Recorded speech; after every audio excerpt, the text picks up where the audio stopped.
আমি একটা কবিতা দিয়ে শেষ করি, কারণ অনেক কথা কবিতার মাধ্যমে বলা যায়। আমি গুরু মহিমা অন্যদিন বলবো গুরু মহারাজ জীবনের সম্বন্ধে। যেহেতু আজকের গুরু মহারাজ আবির্ভাব তিথি, শুভ দিন, তো এটার নাম হচ্ছে শুভ দিনে।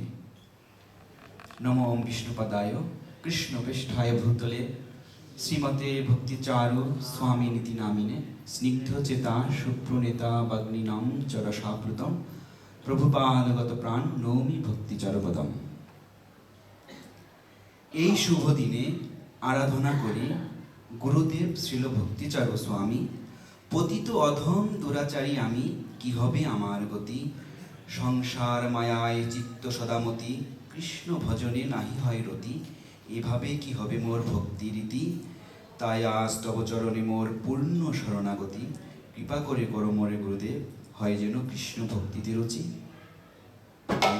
আমি গুরুদেবের শ্রীচরণে শুধুমাত্র নিজের জন্য নয়, সকলের জন্য, যারা গুরুদেবের শিষ্য শিষ্যা শুভাকাঙ্ক্ষীগণ এবং জগতের সমস্ত পতিত জীব বা মুক্তিপ্রত জীব, সকলেই যারা কে ভক্তি জীবনে ডেভেলপ করেছে, কে মুক্ত পুরুষ, 1 সেকেন্ডের ব্যবধানে তিনি ফেল ডাউন হতে পারে।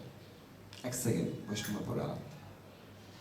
আমি আজকের দিনে গুরু মহারাজের নিকট প্রার্থনা করব যেন কখনো বৈষ্ণব অপরাধ না হয়, এবং সকলের জন্য আমি গুরু মহারাজের কাছে প্রার্থনা করব।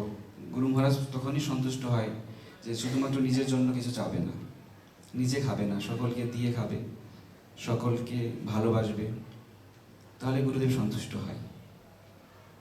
সকলকে মিলেমিশে নিয়ে থাকবে, আর ইস্কনের নৌকা থেকে কখনো নেমো না।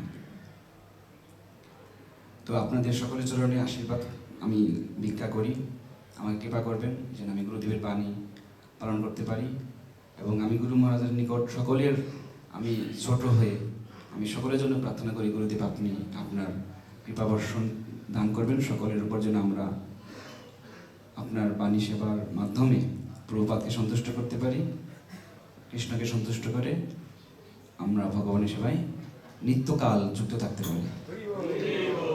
জয় জয় হিস হোলিনেস শ্রীল ভক্তিচারু স্বামী গুরু মহারাজ কি, গুরু মহারাজের ৮০তম ব্যাসপূজা মহামহোৎসব কি, জগৎ গুরু শ্রীল প্রভুপাদ কি, পরমারাধ্য শ্রীল গুরু মহারাজ কি।